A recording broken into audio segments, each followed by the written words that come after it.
Hello friends, কেমন আছো তোমরা সবাই? এই দেখতে পাচ্ছ আমার কেমন উসফিস উসফিস অবস্থা। এই অবস্থা কেন হয়েছে এই ভিডিওটা কন্টিনিউ করো, তাহলেই বুঝতে পারবে। যাই হোক, এই ঘরে এসে একটু ফ্যান চালিয়ে ফ্যানের হাওয়া খাচ্ছিলাম। প্রচন্ড গরম, আর এই গরমে আমি করছি দেশি মুরগির ঝোল। এই করতে গিয়েই আমার এই অবস্থা হয়েছে।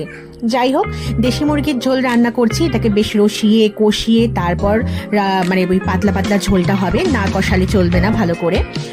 আর সাথে করেছিলাম একটু লুচি। অনেকদিন থেকে ইচ্ছে হচ্ছে একটু লুচি খাবো, পায়েস খাবো, খেতে ভালো লাগে, কিন্তু জানো করে খাওয়ানোর কেউ নেই, তাই আর খাওয়া হয় না।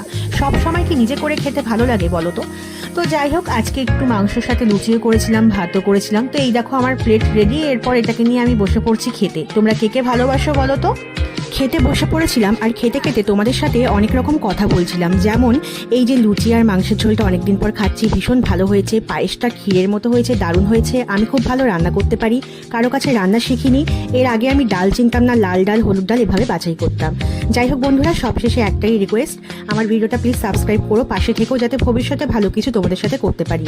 আর ভিডিওটা আমাকে আবার এডিট করতে হলো এই কারণেই, জানি না, আমি কথা বলছিলাম, কোনো ফ্যান চলছিল, কোনো রকম সেরকম শব্দ আসছিল না। হঠাৎ করে এটাকে কপিরাইট দেখাচ্ছে, কেন দেখাচ্ছে জানি না। তাই ভিডিওটাকে আমাকে ডিলিট করে আবার নতুন করে এডিট করে পোস্ট করতে হয়েছে।